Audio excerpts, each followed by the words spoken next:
Dahil dyan, Jen, dahil lahat ng senador may insertion, lahat ng congressman may insertion, at ang insertion sa tingin ng publiko ay hindi maganda, labag sa batas, yan ay pagnanakaw sa kaban ng bayan, iminungkahi ng isang senador, mabuti pa lahat tayo dito magsipagbitiw na lang. Lahat tayo mag-resign. Total, wala nang tiwala ang taong bayan sa atin. Umuwi na tayo. Hindi, siguro ano yan. Masyado. Teka. Kumambyo ka muna ng tresera, sir. Nakakwarta ka kagad eh. Pero ito, hindi biro to, ha? Seryoso nga raw yan? Seryoso ito. Ito ba yan? Ito po'y mungkahi ni Senate Minority Leader Alan Peter Cayetano. Mabigat yung kanyang panukala. From the president down to the congressman ay magre-resign para magkaroon ng snap election. Walang drama, walang excuse, walang recycling. Just a clean slate for the Filipino people. Ayan o.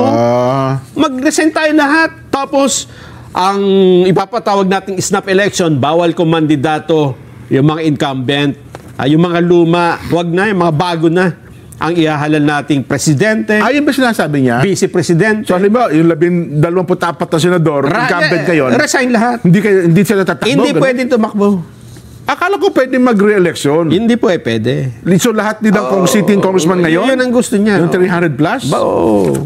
Ganon?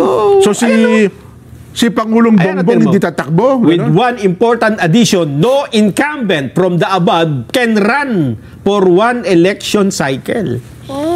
Isang beses ka lang, tumakbo ka na ngayon. Diba? Hindi, ako sa tingin ko parang yan. Well, aywan ko lamang ang sentimiento ng taong bayan kung kakagatin ba ang panukalang ito. Meron na. May kumagat? May sumuporta na, Jen. Ganon? Ang sabi niya, I support this proposal. I agree with my brother. Sino yan? Brother niya. Si Lino, si Direk Lino. And ask that we start with ourselves. Give up power. And this moment for real transformation will be a legacy our father will be truly proud of. Di ba lamang siya ang tatakbo kasi hindi. Sige, mag-resign kayo. Ako tatakbo mayor. Former nga pala siya. Dati siyang mayor eh. Di ko lang alam kung anong tinakbo niya noon. Alam ko tumakbo rin si Lino eh. Natalo lang ata eh. Di ba congressman? Hindi ko alam. Well, hindi ko alam kung tumakbo o hindi.